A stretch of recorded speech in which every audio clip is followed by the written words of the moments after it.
Everybody, Josh Denbo here, consumer protection attorney. What I do is I represent people, humans borrow money from banks to buy loans from mortgage companies. But what I've come to realize is what I'm doing is I'm representing people who are being preyed upon by the Epstein class. And the difference between the folks that have the billions that own the mortgage companies and you and me is massive.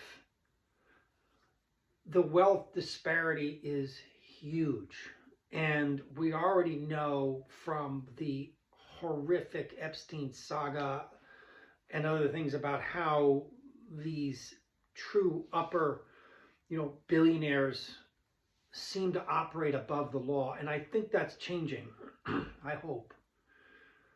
One of the ways that they differentiate themselves from us is how they treat borrowers, humans, consumers, Americans who just trying to live their lives, pay their bills, work, and support the economy and support the country. I'm seeing issues here that really feel like 2007, 2008 again. What I mean by that is this. I think that in 2005, 6, 7, before I really got into consumer protection, I still recognized the fact that nothing made sense in the marketplace. The housing prices were insane. They didn't make sense. They just did not make sense. Nothing goes up this fast. And of course, what it turned out is that, the Epstein class multi-billionaires who owned all the hedge funds and stuff were making money hand over fist by buying these mortgage loans and then combining them together and then selling them to us plebes through the stock market. So what they did, of course, is they saturated them, making so much money, they saturated the market with people who could afford the mortgage loans, and then they created nonsense vehicles such as pick-a-pay loans from World Savings Bank and others, where there is a teaser rate that you paid for a period of time and then your mortgage loan ballooned up. And they repeatedly sold those loans because when the mortgage loan ballooned up, they had the broker go back, resell a new loan, and then sell that into the secondary market. And then they set those loans up so that the teaser rate would expire after the clawback right under the original loan expired. And what that means is when the secondary market, when the Epstein class hedge funds buy the loan, there's a period of time after origination in which they can require the seller of the loan to buy it back. That's called the clawback period. And so they created these vehicles that had the teaser rate that would extend beyond the clawback period so that even when the loan defaulted, which they knew it would, because if you give someone who has $3,000 a month in income a mortgage loan at $700 a month, which is far below principal and interest, and then a year later it balloons up to $2,500 out of a $3,000 monthly income, the loan is going to default. But they've already sold it to the marketplace, and then they refinance. The borrower takes on more debt, more problems, then they sell that into the marketplace. And the reason they're able to do that is because there was no regulation, no control. In 2010, Elizabeth Warren and the CFPB and Congress finally woke up and said, wait a second. Do you mean to tell me that there's no federal law that requires a mortgage lender to determine whether the borrower can afford the payment? Seriously? And they amended the Truth in Lending Act to require the lenders of mortgage loans to make the determination at the time of lending that the borrower could afford the payment throughout the life of the loan at their current income rate. So what that did is it made these teaser nonsense fraudulent mortgage loans illegal, and they disappeared. That's what regulation does. That's what government does to control industry. One little section in the statute that disappeared. So what happened?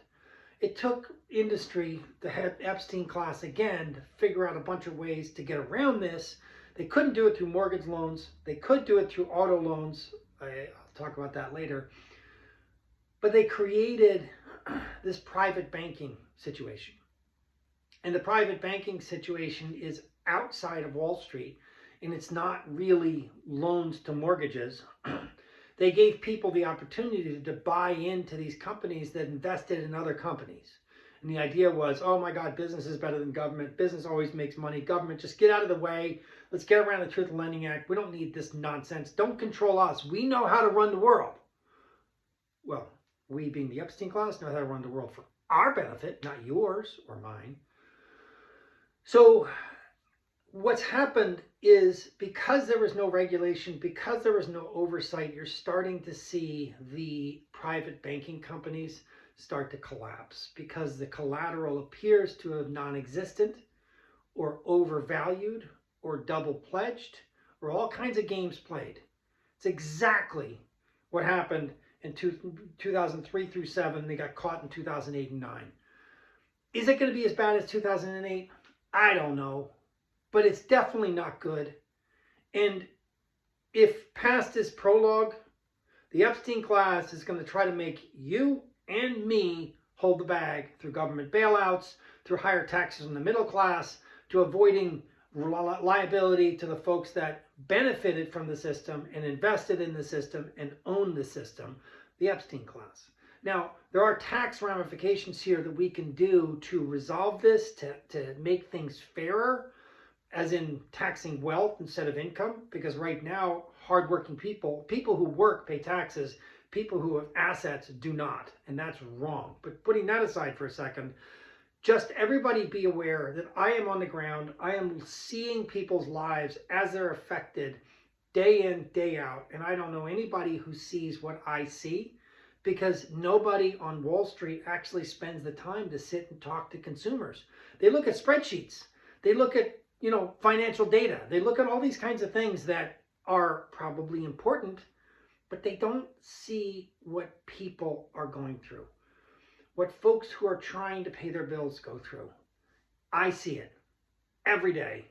I have represented thousands and thousands of homeowners and consumers, and I see trends of problems coupled with the news coming out of the shadow banking kind of stuff I'm talking about.